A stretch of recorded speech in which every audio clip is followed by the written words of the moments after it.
Now we know that the Colonel, Laura Merton, Huey's beloved's father, he had asked him to collect £10,000 of his own if he wanted to marry his daughter.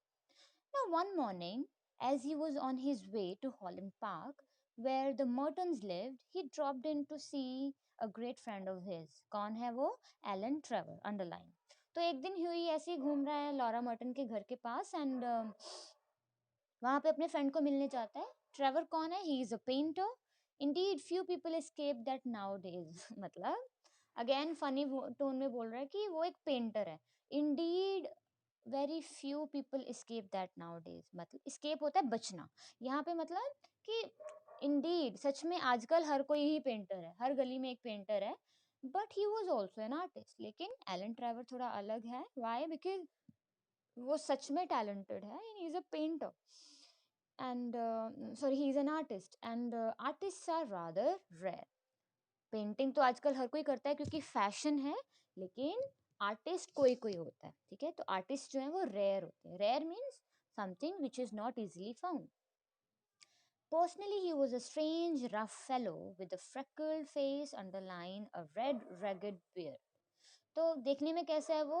Red heard है वो. Sorry no, freckles क्या होते हैं? जो spots होते हैं चेहरे पे. ठीक है, usually British people have freckles. तो कहता है कि देखने में ही was not a very handsome man. Freckled face था उसका और रेड हेयर था, रेड बियर्ड थी उसकी. रेगेड मीन्स रफ सी. रेड कलर के उसके बाल थे बियर्ड में, दाढ़ी में. However, he was, however, when he took up the brush, he was a real master, and his pictures were eagerly sought after.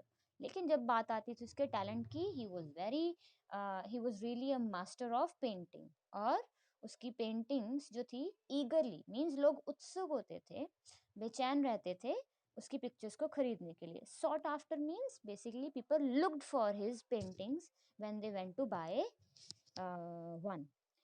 Now, he had been very much attracted by Huey at first, it must be acknowledged, entirely on account of his personal charm. तो जब वो पहली बार Huey को मिला था, he it must be acknowledged, ये तो हमें बताना ही पड़ेगा that he really was very much impressed by his looks, क्योंकि obviously he is very charming. Personal charm किसका? ह्यूई का. तो ह्यूई के personal charm की वजह से उसको बहुत पसंद आया था Hughie. And the only people a painter should know, he used to say, are people who are beautiful, people who are an artistic pleasure to look at and intellectual repose to talk to. तो कहता है कि Huey hours sorry ये Elon Trevor का कहना है कि एक जो आर्टिस्ट होता है उसको ऐसे लोगों के साथ ही रहना चाहिए, दोस्ती करनी चाहिए जो लोग कौन है? ब्यूटीफुल टू लुक एट है, सुंदर हैं, और आर्टिस्टिक प्लेजर मिले जिनको देख के. कि मतलब एक आर्टिस्ट को, ऐसे पर्सन को जिसको देख के ही पेंटिंग बनाने का मन करे. तो ह्यूई ऐसा ही था, इसीलिए he wanted to be friend with him. Now men who are dandies and women who are darlings rule the world. Underline, ये कहना है किसका? एलन ट्रेवर का. Men who are dandies, dandies means handsome, and women who are darling, who are beautiful, rule the world. At least they should do so. अगर नहीं करते तो at least ऐसा ही होना चाहिए. However, after he got to know Huey better, he liked him quite as much for his bright, buoyant spirit and his generous, reckless nature, and had given him the permanent entry to his studio.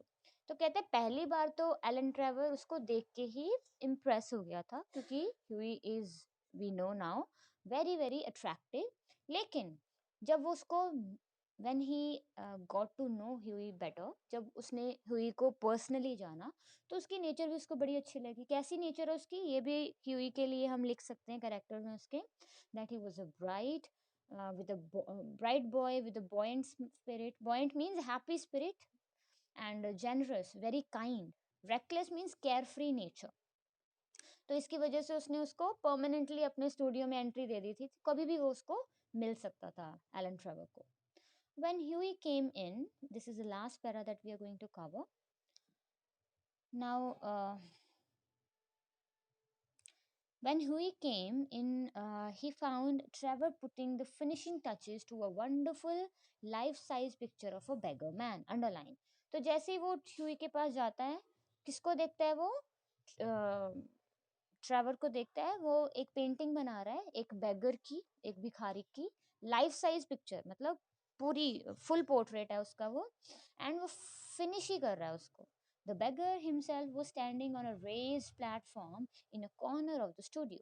तो ऐसे ही होता है ना, आप pose करते हो अपने किसी पोस्टर के लिए. अगर आपको कई मॉडल्स होते हैं, बेसिकली यहाँ पे मॉडल कौन है? Model means when you model for a painting.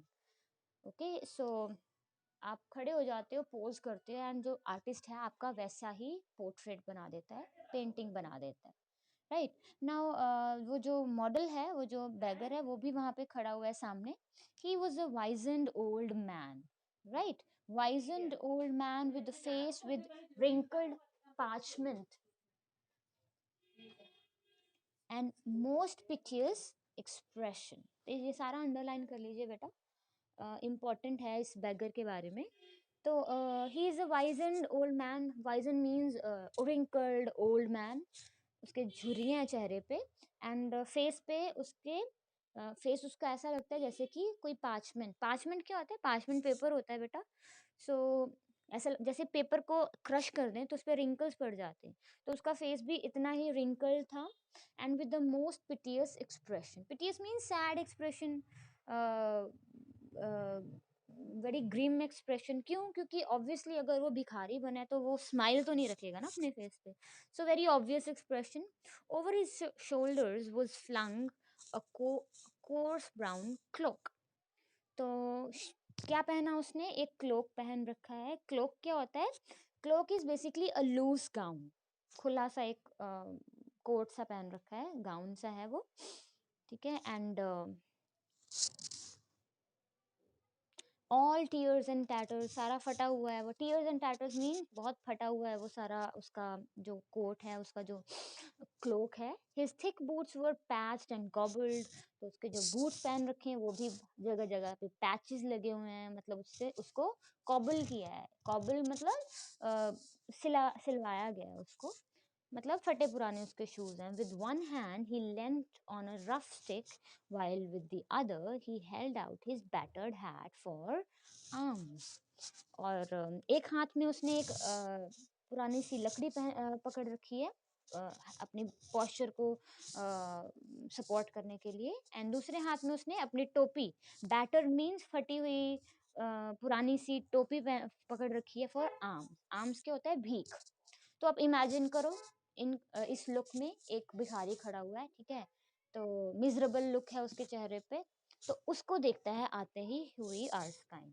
Now we will continue from here in the next part.